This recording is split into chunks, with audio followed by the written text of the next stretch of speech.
¿Qué es un asesino serial? De acuerdo con distintas organizaciones internacionales como el FBI, una persona que asesina a 3 o más víctimas en un lapso de 30 días, con un periodo de enfriamiento entre cada asesinato y cuya motivación se basa en la gratificación psicológica que le proporciona cada crimen. Es importante hacer una distinción entre varios términos, ya que no es lo mismo un asesinato en serie que uno en masa. Como bien es sabido, la realidad siempre supera la ficción y nuestro país no es la excepción.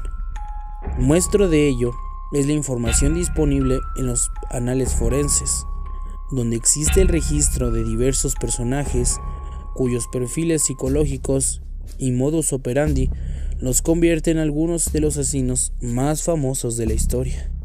Es por eso que hoy te presentaré algunos de ellos.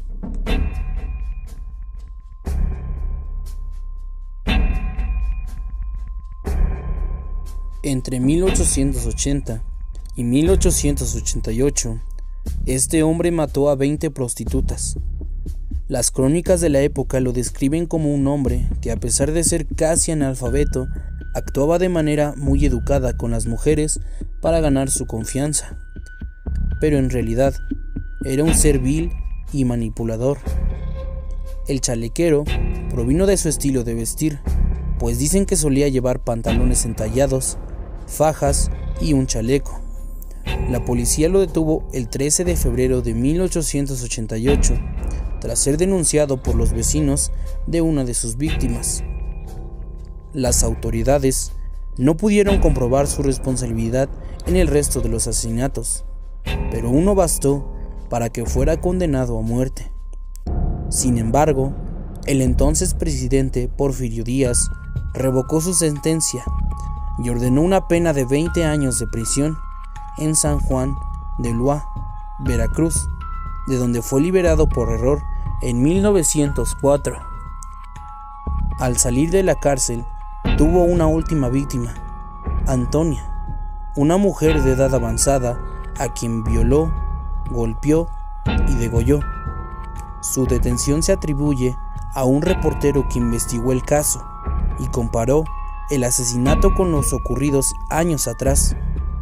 Volvió a la cárcel en 1908, esta vez en Lecumberri, donde fue sentenciado a muerte en 1910 a los 70 años. Carlos Doumang, uno de los primeros criminólogos mexicanos, concluyó que el también llamado degollador del río Consulado, porque ahí fue donde encontraron a la anciana asesinada, era un criminal nato, a quien describió como un degenerado inmoral violento.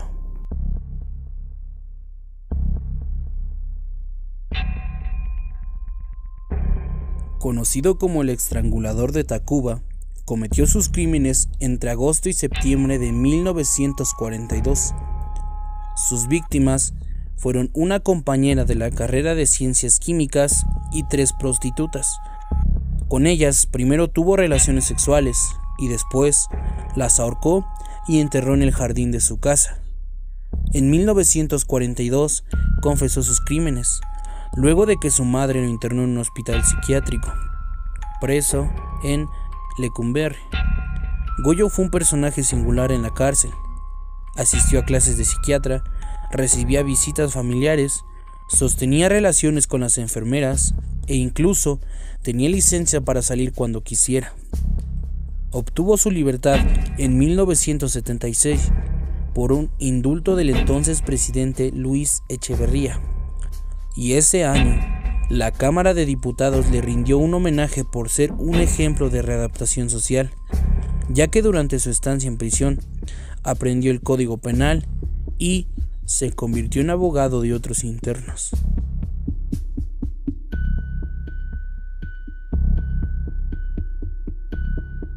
Su primer asesinato, reportado por la prensa, ocurrió en 1952. Su víctima fue el chofer de la entonces Miss México, Ana Berta Lepp.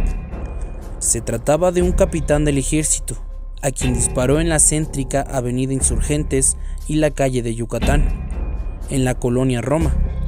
La prensa reportó que luego de su crimen, el pelón se refugió en los brazos de su madre, quien lo sobreprotegía de un padre violento, que algunos libros lo identificaban como un industrial o hacendado del estado de Tabasco.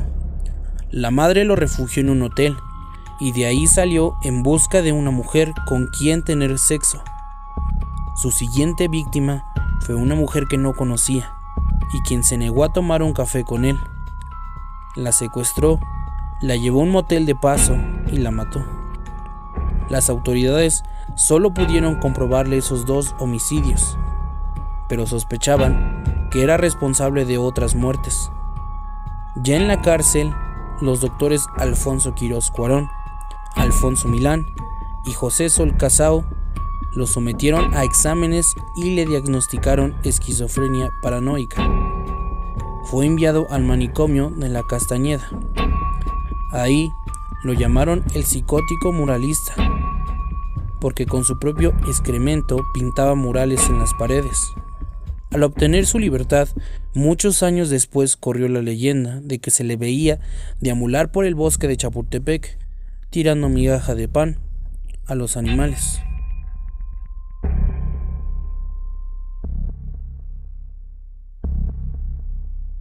A este hombre solo le pudieron comprobar 2 asesinatos a 2 prostitutas, pero siempre hubo la sospecha de que mató a 12 más, por lo menos.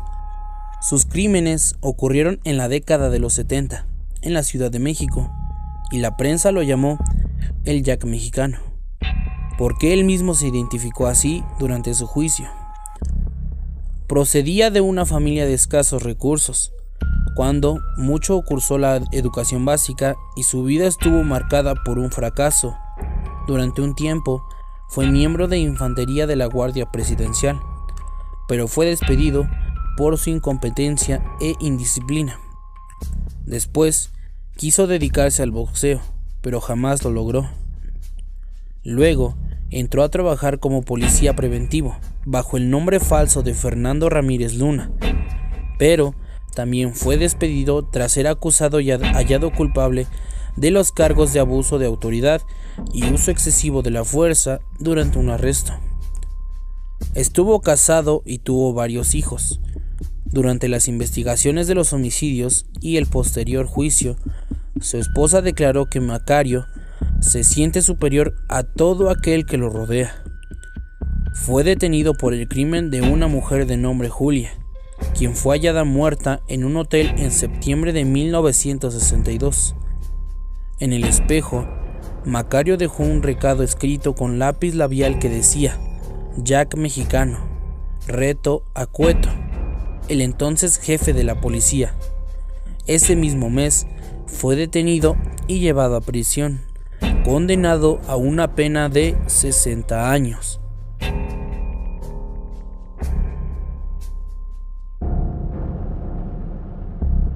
Así fueron conocidas las hermanas González Valenzuela, María Luisa, Delfina, María de Jesús y Carmen, a quienes atribuyeron el asesinato de al menos 150 personas, la mayoría prostitutas que trabajaban en sus burdeles.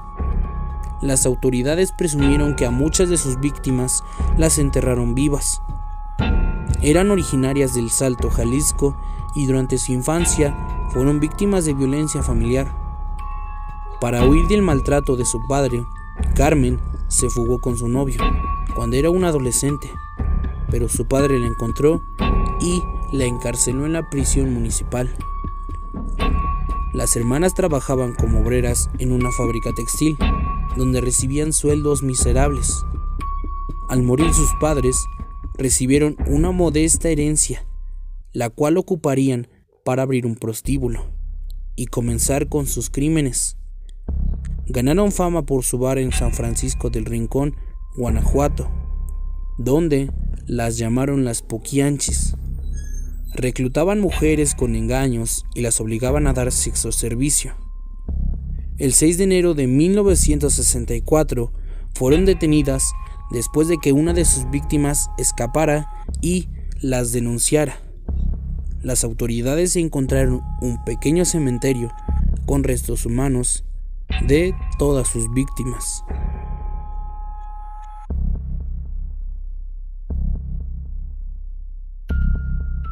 Como luchadora se llamaba la Dama del Silencio. Esta mujer fue hallada responsable de al menos 12 robos y 16 asesinatos a personas de la tercera edad cometidos entre 1990 y 2006 en la Ciudad de México. Entraba a su casa haciéndose pasar por enfermera y después los mataba y robaba. Por ello, la prensa la identificó como la Mataviejitas. Fue sentenciada a 759 años de cárcel. Curiosamente, aún sigue presa en el penal de Santa Marta, donde ha reclamado su inocencia en distintas entrevistas con la prensa. Tras 9 años de prisión, en el julio de 2015 contrajo matrimonio con otro interno, pero un año después se divorciaron. Un dato curioso llamaba la atención de ella: siempre vestía de rojo al cometer sus crímenes.